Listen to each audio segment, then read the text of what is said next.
There is something that doesn't add up about humans. And this isn't an opinion. It's a pattern. One that starts to appear when you pay attention to things that have always been there, but that no one really questions. Because if everything on Earth has evolved to belong to this planet, then there is one uncomfortable question. Why do humans seem to be the only exception? Why does the human body fail in conditions that should be normal? Why do we need to modify everything around us just to survive? And more importantly, why is it that the more you analyze these details, the harder it becomes to ignore them? There is a theory that tries to explain this, one that has been dismissed for years, but that keeps coming back. And every time it does, it comes with more arguments. A theory that suggests something simple, but deeply unsettling. That humans are not from this planet.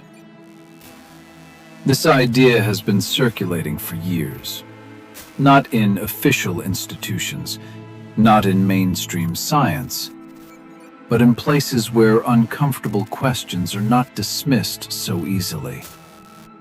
Forums, discussions, small groups of people who started noticing something. Not a discovery, not proof, a pattern. It starts with something simple, the relationship between a species and its environment. In nature, everything fits.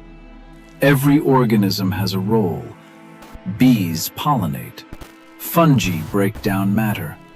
Predators regulate populations. Everything is part of a balance.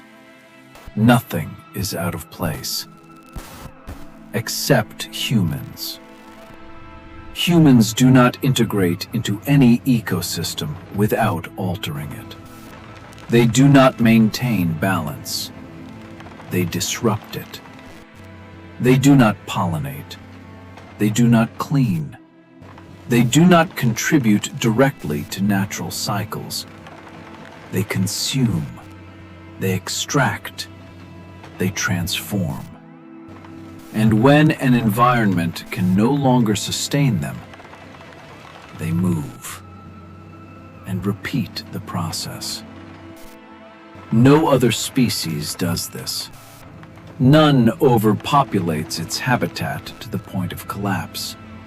None systematically destroys the environment it depends on. But that's not the strangest part. The strangest part appears when you stop looking at behavior and start looking at the body.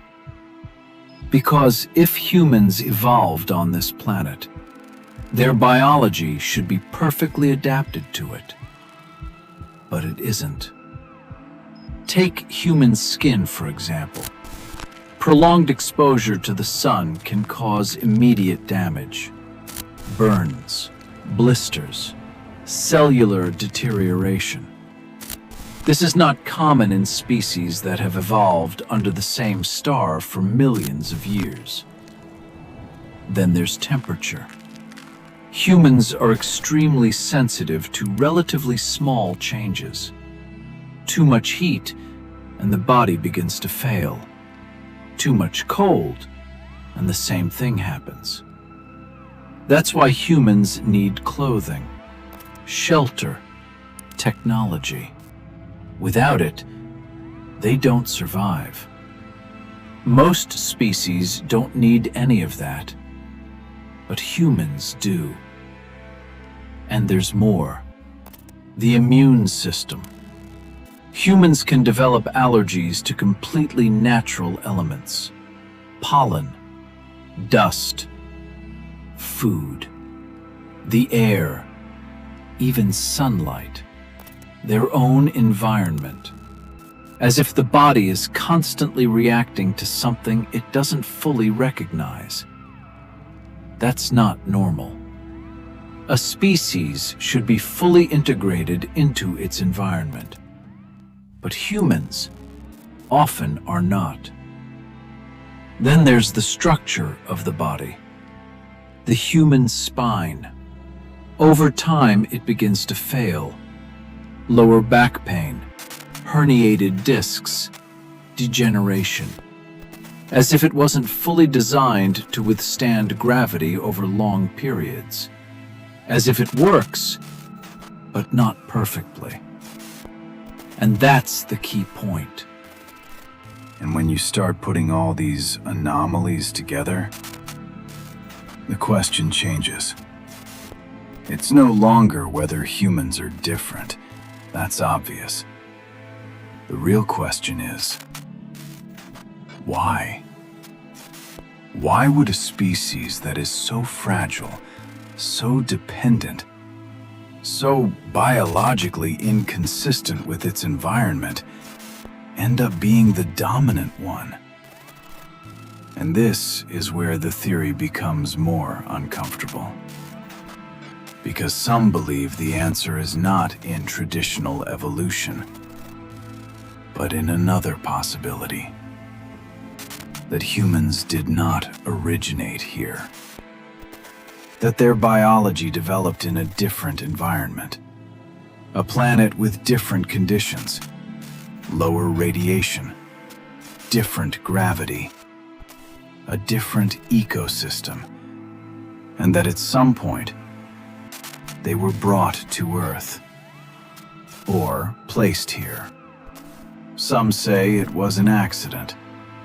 Others say it was an experiment. Others believe it was an intervention.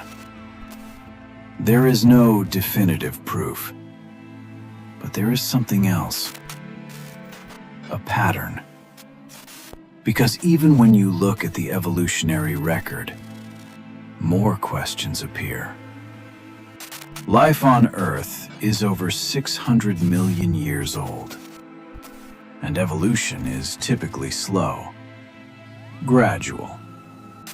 But humans don't follow that pattern. The first hominids appeared around 2.4 million years ago, and modern humans only about 300,000 years ago. That's less than 0.05% of the total history of life on this planet. And in that short time, the change is extreme. Language, tools, culture, technology. A jump that is unusually fast. Much faster than in any other species. As if something accelerated the process or intervened directly. And that's where the theory stops sounding completely absurd. Because it doesn't rely on a single idea. It relies on many small inconsistencies, details, things that, on their own, can be explained, but together, don't fully fit.